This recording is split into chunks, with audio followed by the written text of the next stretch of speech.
মালদা শহরে দুষ্কৃতীদের দাপাদাপি। ইংরেজবাজার শহরে 1 নম্বর গভর্নমেন্ট কলোনিতে শরীরচর্চা করে বাড়ি যাওয়ার সময় দুষ্কৃতীদের হাতে আক্রান্ত হল এক যুবক।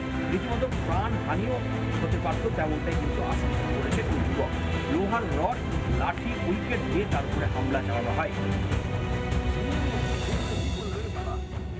যে 6-7 জন ছেলে হঠাৎ করে আমার উপরে হামলা করে, তখন মানে আর রড, উইকেট, যা যা আরও জিনিসপত্র ছিল সেগুলো দিয়ে আমার উপরে হামলা করে।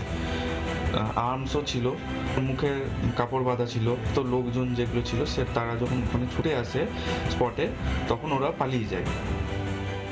জনবহুল এলাকাতে এই ঘটনায় ব্যাপক চাঞ্চল্য ছড়ায় ওই এলাকায়, এবং রীতিমতো হামলার সময় সে সিসিটিভি ফুটেজ ইতিমধ্যেই হাতে এসেছে পুলিশ প্রশাসনের। জানা যায় ইংরেজবাজার শহরের মালঞ্চপুর 3 নম্বর ওয়ার্ড মালঞ্চপুর এলাকার বাসিন্দা রাতুল গড়াই।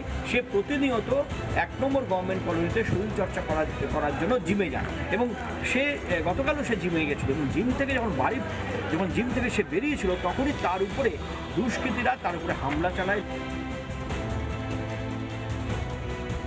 আমার ছেলে যেমনি কোনো রাজনীতিগত ব্যাপারে কোনো কিছুতে নেই, ব্যবসা বাবার সাথে ব্যবসা করে, কোনো অসুবিধা নেই, কিন্তু এর কারা করেছে, কেন করেছে বোঝা যায়।